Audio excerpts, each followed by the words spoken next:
नमः शिवाय। ओम नमः शिवाय। ओम नमः शिवाय। ओम नमः शिवाय। ओम नमः शिवाय। ओम नमः शिवाय। ओम नमः शिवाय। ओम नमः शिवाय। ओम नमः शिवाय। ओम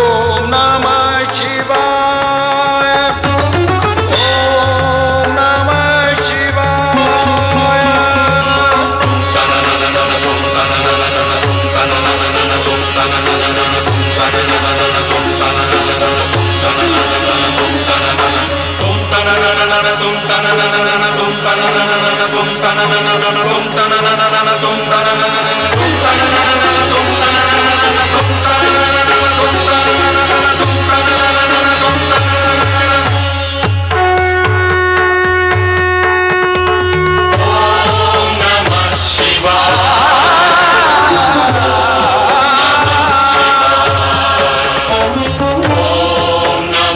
शिवाय।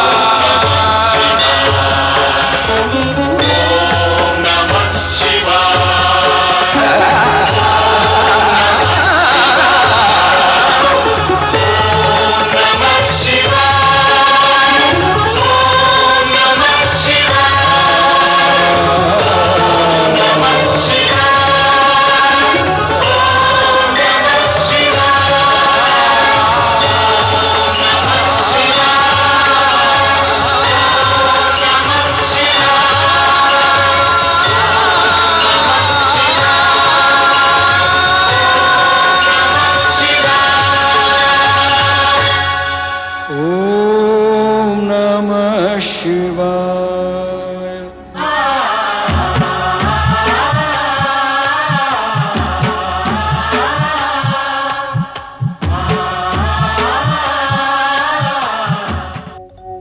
मैं ओंकार हूं, धरती से लेकर आकाश तक व्याप्त अनेक रूप रंग आकार प्रकार के सजीव निर्जीव चित्र मेरे द्वारा ही बनाए गए हैं।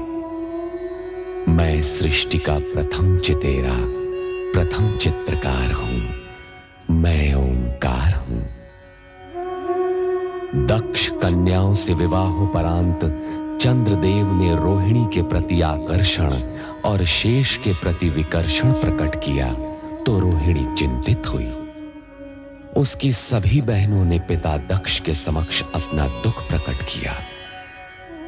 क्रोधित दक्ष चंद्र को प्रताड़ित करके रोहिणी को बलपूर्वक अपने साथ ले आते हैं, जहां उसकी बहनें तथा माता वीरणी और अधिक दुखी हो जाती हैं। उत्तेजित और दुखी दक्ष पिता ब्रह्मा के पास जाकर पूछते हैं कि वे स्वयं सृष्टिकर्ता हैं, फिर शिव की आराधना क्यों करते हैं। मार्ग में नारद से मिलने पर उनसे भी वे रोहिणी की ही चर्चा करते हैं। पुत्र के व्यवहार से दुखी होकर अत्रि व अनुसूया शिव के नाम का जाप करते हैं। कैलाश पर वे सती को भी शिवाराधना में निमग्न देखते हैं। एक रात्रि जब चंद्र रोहिणी को चुपचाप ले जाने दक्ष भवन में आता है तो दक्ष उसे श्राप देते हैं कि उसकी सुंदर काया को क्षय रोग नष्ट कर देगा। देवराज, देवराज, देवराज, गुरु बृहस्पति, देवराज इंद्र, देवी इंद्राणी और समस्त देवतागण, अत्यंत कष्टकारक समाचार है। कष्टकारक समाचार? ऐसी क्या अनहोनी हो गई वायुदेव? प्रजापति दक्ष के शाप के फलस्वरूप चंद्रदेव क्षयग्रस्त होकर निस्तेज हो गए हैं। उनके प्रकाश के अभाव में पृथ्वीलोक और नक्षत्र लोक में मलिनता छा गई है। वातावरण प्रदूषित होने लगा है और सृष्टि की व्यवस्था का संतुलन बिगड़ता जा रहा है। देव,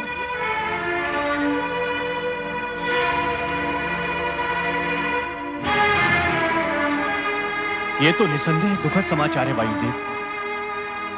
यदि शीघ्र इस समस्या के निराकरण हेतु कोई उपाय न किया गया तो चंद्रदेव सदा सदा के लिए निस्तेज हो जाएंगे।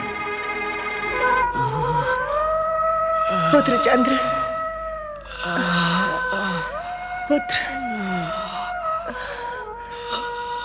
पुत्र चंद्र। वही हुआ जिस बात का मुझे भय था।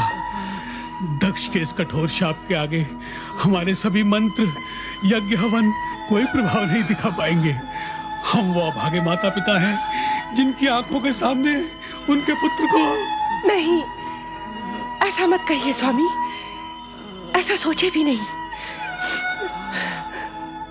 माँ जननी होती है, उसमें सृजन की शक्ति होती है। वह अपनी संतान के लिए मृत्यु से भी संघर्ष कर सकती है। मैं भी अपने पुत्र का अनिष्ट नहीं होने दूंगी। परमपिता, क्या चंद्र सदा के लिए अस्त हो जाएगा? क्या आप नक्षत्रों को नए सिरे से अपने मार्ग निश्चित करने होंगे? कुछ तो कीजिए। हे सृष्टिकर्ता, आपकी सृष्टि पर संकट मंडरा रहा है। ये सत्य है, चंद्र से अपराध हुआ है। और यह भी सत्य है कि दक्ष ने क्रोध में आकर अपने अपराधी जामाता को श्राप दे डाला। उसे यह भी ध्यान न रहा कि चंद्र मात्र दक्ष का जामाता नहीं, सृष्टि का एक आवश्यक यंत्र भी है। उसके न रहने से पृथ्वी का संचालन डामाडोल भी हो सकता है। किंतु तो क्या सृष्टि समाप्ति के कगार पर पहुंचने वाली है परमपिता? मुझे ऐसा प्रतीत होता है कि सृष्टि की रचनात्मक शक्तियों का यह द्वंद्व एक सीमा से आगे नहीं बढ़ेगा। इस दशा में मुझे विचार करना होगा। विचार।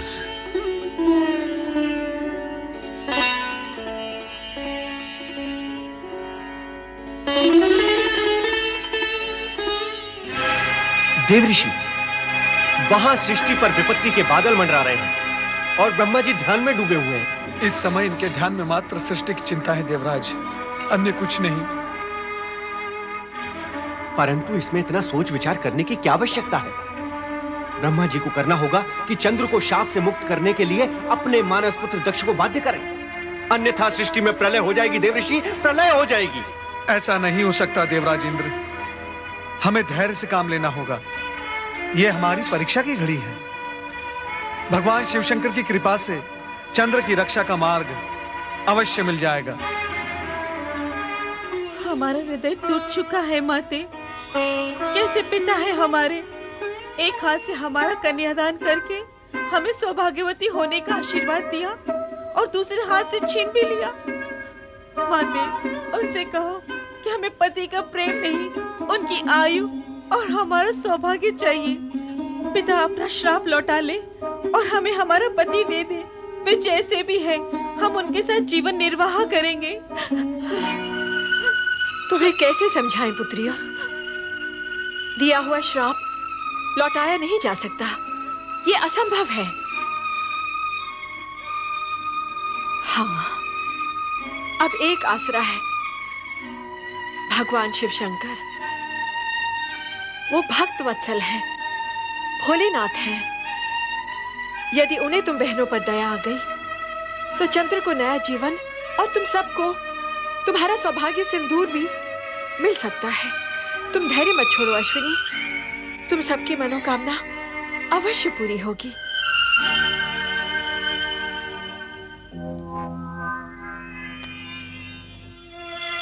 ये मौन कैसा? क्या मैं इस मौन का कारण जान सकता हूं? महारानी, कोई मेरे प्रश्न का उत्तर क्यों नहीं देता?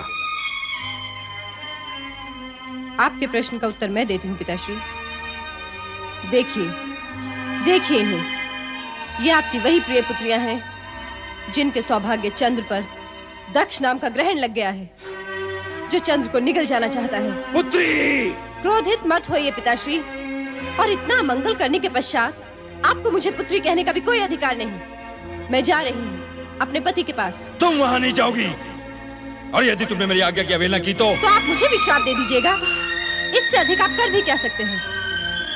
माते, जीवन मृत्यु के इन संघर्ष क्षणों में मैं अपने पति को एकाकी नहीं छोड़ सकती। मैं जा रही हूँ।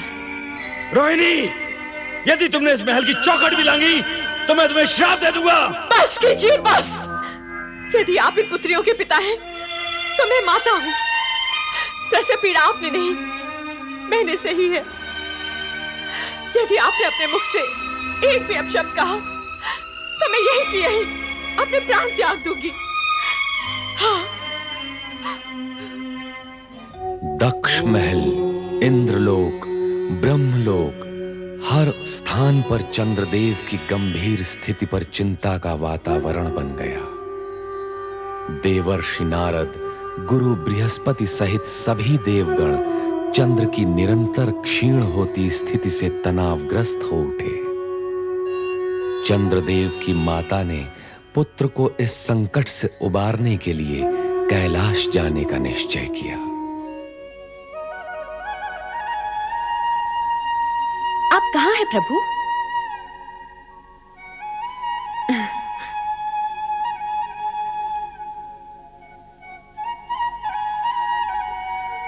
आपके चरणों में मेरी पूजा स्वीकार हो प्रभु। नंदी, भृंगी, शिवगणों, प्रणाम सती माता। सती माता की जय। महादेव यहाँ नहीं है। नंदी, वे कहाँ गए? मैं भी स्वयं चकित हूँ माता। जब भोलेनाथ के दर्शन के लिए मैं आया था तो भोलेनाथ यहाँ पर समाधि में लीन थे। अब पता नहीं कहाँ अदृश्य हो चुके हैं। प्रणाम महादेवी सती। संभवतः आप मुझे जानती नहीं, जानेंगी भी कैसे? आप मुझे प्रथम बार देख रही हैं। आप कौन हैं देवी? हम सब ये जानने के लिए उत्सुक हैं। मैं अत्रि ऋषि की धर्मपत्नी चंद्रदेव की माता अनुसूया हूँ महादेवी सती। महादेव जी और आपके चरणों में प्रणाम करने आई हूँ। आप चंद्रदेव की माता अर्थात मेरी बहनों की सास माता हैं। आपका स्वागत है। आप तो हमारे लिए परम पूज्य हैं। कहाँ है देवाधिदेव महादेव? हम स्वयं आश्चर्यचकित हैं कि वे अचानक कहाँ अदृश्य हो गए।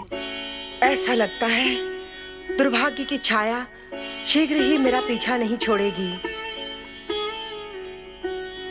कितनी आशा लेकर आई थी मैं महादेव के दर्शनों के लिए। प्रत्यक्ष अथवा परोक्ष रूप में प्रभु सदाशिव जगत के कण कण में विराजमान है और भक्तों का संकट निवारण करने के लिए तो वे सदा तत्पर रहते हैं। आपके मन में जो है वो कहिए माता। सदाशिव आपकी प्रार्थना अवश्य सुनेंगे। पता नहीं वह कैसी अशुभ घड़ी थी जब दक्ष प्रजापति अपनी पुत्रियों का संबंध हमारे पुत्र चंद्र से करने आए थे। आप कैसी बातें कर रही हैं माता? चंद्र से मेरी बहनों का संबंध तो अटल था। चंद्र से रोहिणी आदि नक्षत्र कन्याओं का विवाह विधि के विधान के अनुसार ही हुआ है और इसे कोई मिथ्या नहीं कर सकता। परंतु विवाह के पश्चात जो भी कुछ हुआ वो निरर्थक कार्य है। सारा संसार जानता है कि मेरा पुत्र चंद्र स्वभाव से चंचल और भावुक है। तुम्हारी सभी बहनों में से रोहिणी ही उसे सबसे अधिक प्रिय है और उसी का परिणाम आज चंद्र भुगत रहा है। क्या हुआ चंद्रदेव को? तुम्हारे पिता दक्ष प्रजापति ने क्रोधित होकर चंद्र को शाप दे डाला है, क्षय रोग से ग्रस्त होने का। अब इस संकट से महादेव के अतिरिक्त हमें और कोई नहीं बचा सकता। पिताश्री, ये आपने क्या कर दिया? अपने ही जामाता को श्राप देकर अपनी पुत्रियों को वैधव्य की काली छाया की ओर ढकेल दिया। किंतु माता, मैं आपको विश्वास दिलाती हूँ कि मेरे पिताश्री का श्राप चंद्रदेव को नष्ट नहीं कर सकता। आपको विश्वास है? कैसे? विधाता के विधान के अनुसार सूर्य, चंद्र, ग्रह, नक्षत्र अमर है। प्रलय काल तक इन्हें कोई नहीं मिटा सकता। हाँ, श्राप से इन्हें कष्ट अवश्य हो सकता है। मैं चंद्र के कष्ट निवारण के लिए ही महादेव जी की शरण में आई हूँ। मुझे कष्ट निवारण का कोई उपाय बताइए महादेवी जी। चराचर पति शिव जी की अखंड आराधना से असंभव भी संभव हो जाता है। मैंने भी आराधना द्वारा ही कैलाश में शिव चरणों में स्थान पाया है। श्राप का प्रभाव नष्ट करने का एक ही उपाय है और वो है मृत्युंजय महादेव की आराधना। ओम नमः शिवाय, मृत्युंजय महादेवाय नमोस्तुते।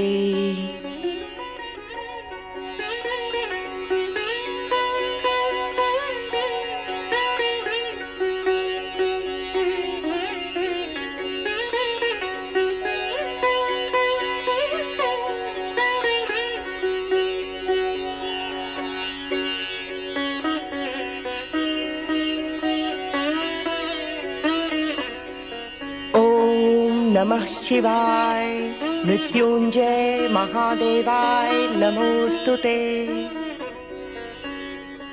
परमपिता ब्रह्मा, आपने शिव आराधना करके चंद्र की श्राप मुक्ति का उपाय अवश्य जान लिया होगा। कृपया हमें बताएं। चंद्र की श्राप मुक्ति का एक ही उपाय है, मृत्युंजय महामंत्र से शिव की आराधना। वो मंत्र है ओम नमः शिवाय, मृत्युंजय महादेवाय नमोस्तुते। मृत्युंजय महामंत्र? हाँ, मृत्युंजय महामंत्र से शिव की अटूट कृपा प्राप्त होती है और मृत्यु का भय दूर हो जाता है। परमपिता, हम सब मिलकर इस मृत्युंजय महामंत्र से शिव की आराधना करेंगे और चंद्र के कष्ट का अंत अवश्य करेंगे परमपिता। परंतु देवराज, मृत्युंजय महामंत्र की अमर ध्वनि का प्रभाव चंद्र पर पड़े, इसके लिए उन्हें स्वयं आर्यावर्त के पश्चिमी समुद्र तट जाकर ब्रह्मा क्षेत्र में शिव आराधना करनी होगी। मंत्र ध्वनि के प्रभाव से चंद्र पर पड़े श्राप का प्रभाव धीमे धीमे समाप्त होने लगेगा और शिव की कृपा प्राप्त होगी। समुद्री वातावरण के प्रभाव से चंद्र शीघ्र ही स्वास्थ्य लाभ कर सकेंगे। नारायण नारायण।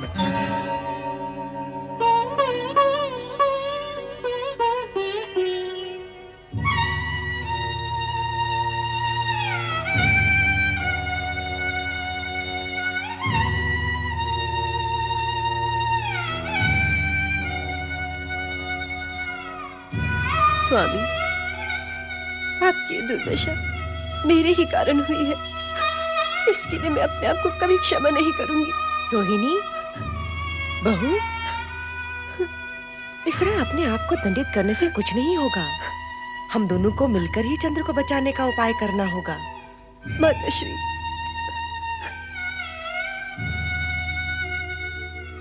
तुम समझती हो मेरे चंद्र की इस दुर्दशा का कारण तुम हो, परंतु यह सत्य नहीं है।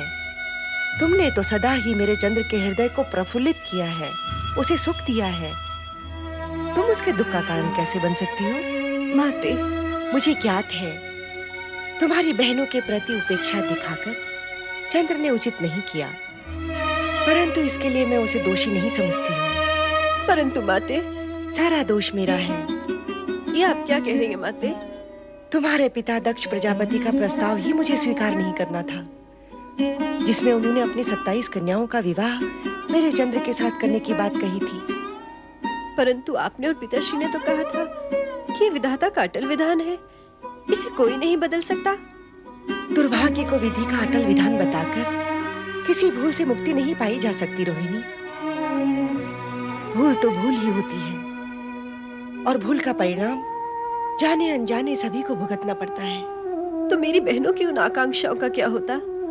उन्होंने भी तो मेरे समान चंद्रदेव को मन ही मन पति स्वीकार कर लिया था। मन ही मन पति रूप में स्वीकार करने का अर्थ किसी को विवाह के लिए विवश करना नहीं होता है रोहिणी। तुम्हारे पिता दक्ष का कर्तव्य था कि वे इस विवशता को रोक देते, परंतु इस प्रस्ताव को चंद्रदेव ने भी तो चुपचाप स्वीकार कर लिया था। चंद्र के मन की बात का पता लगाना हम माता पिता का कर्तव्य था, जो हमने नहीं किया, और इसी का दंड हम भुगत भी रहे हैं। परंतु पिछली भूलों की बातें करने से कोई लाभ नहीं होगा। जैसे भी हो, हमें चंद्र को इस संकट से उभारना ही होगा। सब कहते हैं कि श्राप को विफल नहीं किया जा सकता, उसका प्रभाव होकर ही रहता है। समझ में नहीं आता अब हम क्या करें। इसी कारण मैं शिव शंकर की शरण में कैलाश गई थी, परंतु दुर्भाग्य से वहां भी मुझे उनके दर्शन नहीं हुए। सती बहन तो वहां आपको अवश्य मिली होंगी। हाँ, उन्हीं का दिया विश्वास लेकर मैं कैलाश से लौटी हूँ। सती ने कहा है, शिव की आराधना कभी व्यर्थ नहीं जाती। चंद्र के प्राण रक्षा हेतु अब हमें शिव की आराधना करनी होगी। यही एकमात्र उपाय है। अवश्य माताश्री, इस आराधना में मैं भी आपके साथ हूँ। बेटी, मैं चंद्र की माता हूँ और तुम धर्म पत्नी। हम दोनों के हृदय से जो पुकार निकलेगी उसका प्रभाव होकर रहेगा। भगवान शिव की कृपा हमें अवश्य प्राप्त होगी। चंद्र के श्राप का अवश्य अंत होगा। नारायण नारायण। देवी रोहिणी, निश्चिंत हो जाओ। भगवान भोलेनाथ की कृपा से संकट अवश्य टल जाएगा। सत्य कह रहे हैं देवऋषि। नारायण नारायण। हरि भक्त कभी झूठ नहीं बोलता। परम पिता ब्रह्मा जी ने शिव जी का ध्यान इस संकट की ओर आकर्षित करने का एक उपाय बताया है। कौन सा उपाय देवऋषि? रोहिणी, आर्यवर्त के पश्चिम भाग में प्रमास क्षेत्र है। उसके समुद्र तट पर शिवलिंग स्थापित करके भगवान शिवशंकर का मृत्युंजय जाप निरंतर करने से तुम्हारे पति मृत्यु के मुख में जाते हुए भी लौट आएंगे। परंतु ये मृत्युंजय मंत्र है क्या देवऋषि? ओम नमः शिवाय मृत्युंजय महादेवाय नमोस्तुते। यदि इस मंत्र का स्वयं चंद्रदेव जाप करेंगे तो साक्षात भगवान शिवशंकर प्रकट होकर दक्ष द्वारा दिए गए श्राप का निवारण करेंगे। परंतु इनकी तो ये दशा है, ये मंत्र का जाप करेंगे कैसे? व्यर्थ की चिंता न करो देवी। सर्वप्रथम इस मंत्र का जाप आरंभ करो। शिव जी की कृपा से मंगल ही मंगल होगा। नारायण नारायण।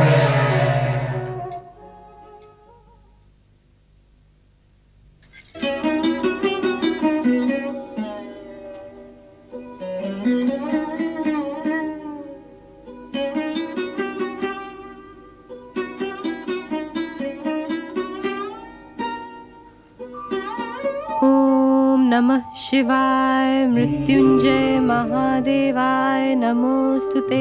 ओम नमः शिवाय मृत्युंजय महादेवाय नमोस्तुते। ओम नमः शिवाय मृत्युंजय महादेवाय नमोस्तुते। ओम नमः शिवाय मृत्युंजय महादेवाय नमोस्तुते। ओम नमः शिवाय मृत्युंजय महादेवाय नमोस्तुते। ओम नमः शिवाय मृत्युंजय महादेवाय नमोस्तुते। ओम नमः शिवाय मृत्युंजय महादेवाय नमोस्तुते। ओम नमः शिवाय मृत्युंजय महादेवाय नमोस्तुते। ओम नमः शिवाय मृत्युंजय महादेवाय नमोस्तुते। ओम नमः शिवाय मृत्युंजय महादेवाय नमोस्तुते। ओम नमः शिवाय मृत्युंजय महादेवाय नमोस्तुते। ओम नमः शिवाय मृत्युंजय महादेवाय नमोस्तुते। ओम नमः शिवाय मृत्युंजय महादेवाय नमोस्तुते। ओम नमः शिवाय मृत्युंजय महादेवाय नमोस्तुते।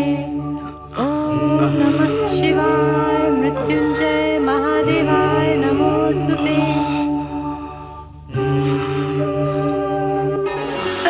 स्वामी, स्वामी आप माताश्री,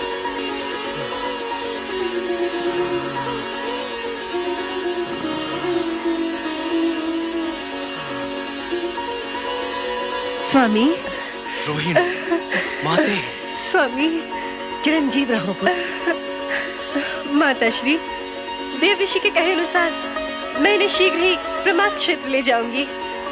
मुझे आशीर्वाद दीजिए माता श्री कि मेरा सौभाग्य अक्षुण्ण रहे। मेरा आशीर्वाद सदा तुम्हारे साथ है पुत्री। अखंड सौभाग्यवती भव।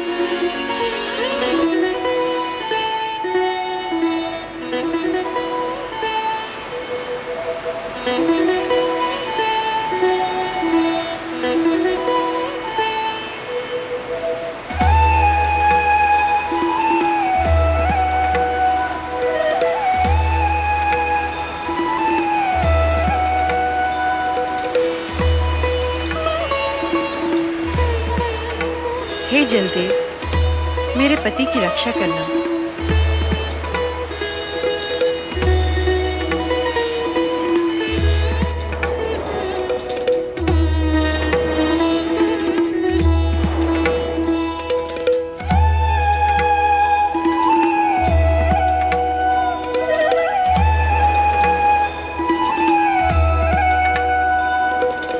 ओम नमः शिवाय।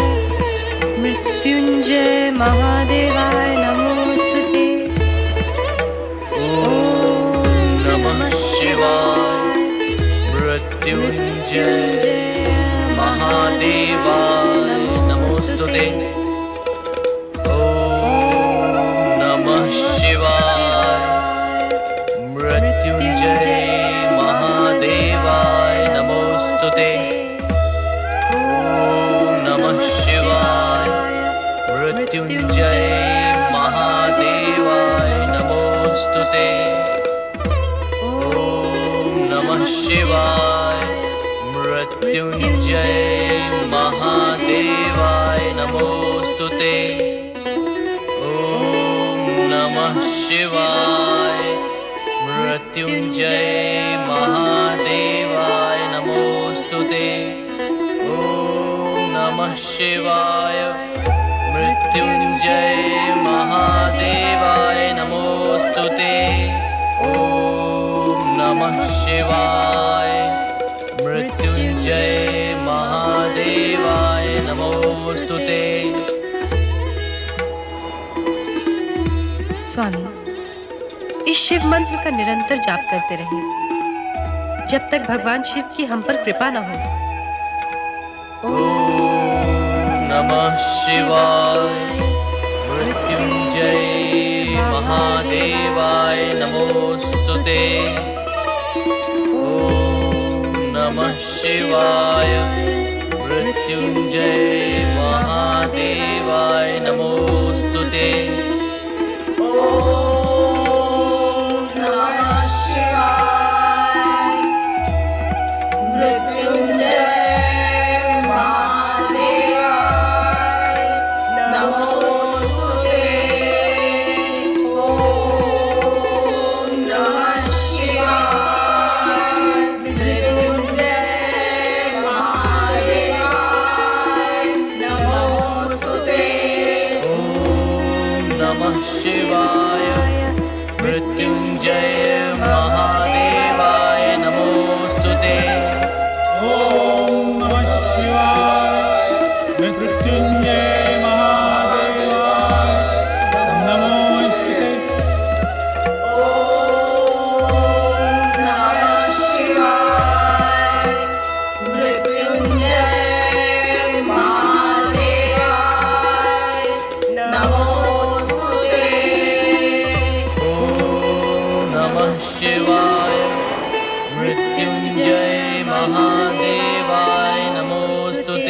ओम नमः शिवाय।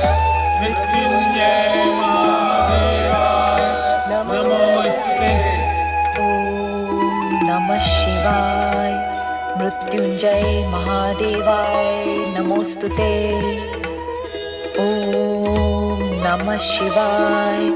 मृत्युंजय महादेवाय नमोस्तुते। ओम नमः शिवाय। मृत्युंजय महादेवाय नमोस्तुते। ओम नमः शिवाय। मृत्युंजय महादेवाय नमोस्तुते। देवी। स्वामी, स्वामी, श्रापग्रस्त चंद्र के संकट का निवारण कीजिए, अन्यथा मेरी बहनों के साथ ही सृष्टि में भी अनर्थ व्याप्त हो जाएगा। प्रलय आने का कोई संशय नहीं रहेगा। चिंता न करो प्रिय, चंद्र को दिए हुए श्राप का परिमार्जन अवश्य ही होगा। ओम नमः शिवाय। मृत्युंजय महादेवाय नमोस्तुते। ओम नमः शिवाय। मृत्युंजय महादेवाय नमोस्तुते। ओम नमः शिवाय। मृत्युंजय महादेवाय नमोस्तुते। ओम नमः शिवाय। मृत्युंजय महादेवाय नमोस्तुते। ओम नमः शिवाय। मृत्युंजय महादेवाय नमोस्तुते। चंद्रदेव,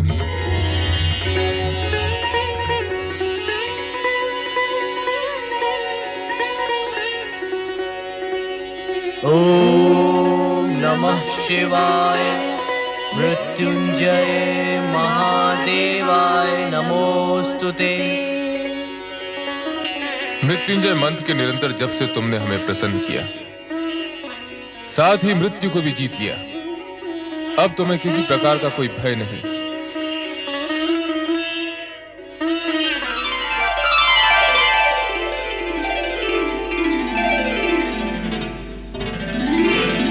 मैं श्राप के प्रभाव से मुक्त हो गया। श्राप मुक्त हो गया प्रभु। पूर्ण रूप से नहीं, किंतु शाप का किंचित मात्र प्रभाव तुम पर अवश्य रहेगा। वो कैसे प्रभु? इस कारण कि प्रत्येक मास के कृष्ण पक्ष में तुम क्षीण होकर अमावस्या तक आकाश से अदृश्य हो जाओगे, किंतु मेरे वरदान के प्रभाव से शुक्ल पक्ष में तुम्हारा तेज बढ़ने लगेगा और पूर्णिमा आने पर तुम पुनः अपना स्वाभाविक रूप प्राप्त कर लोगे। मंगल हो। भगवान, आज्ञा हो तो एक निवेदन करूं? कहो। जिस शिव ज्योति ने आज मेरे रोग का निवारण करके मुझे नवजीवन प्रदान किया, वही आपके अन्य भक्तों की प्राण घातक रोगों से रक्षा करे। अतः निवेदन है कि आपकी ये ज्योति यहीं विराजमान रहे और आने वाले युगों युगों तक शिव भक्तों का कल्याण करती रहे। तथास्तु।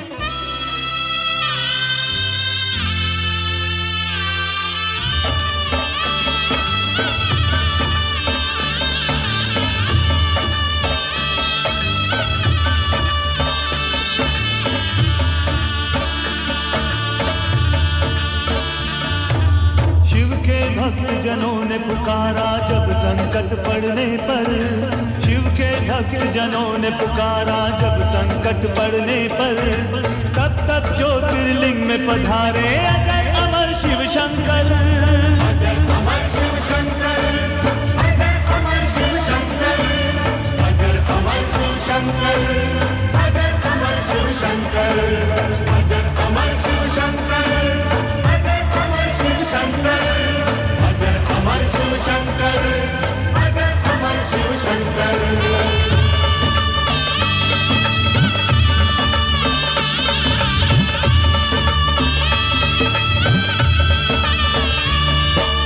राजा दक्ष ने चंद्रदेव को क्रोध में श्राप दिया था, ब्रह्माज्ञा से चंद्रदेव ने शिव का जाप किया था।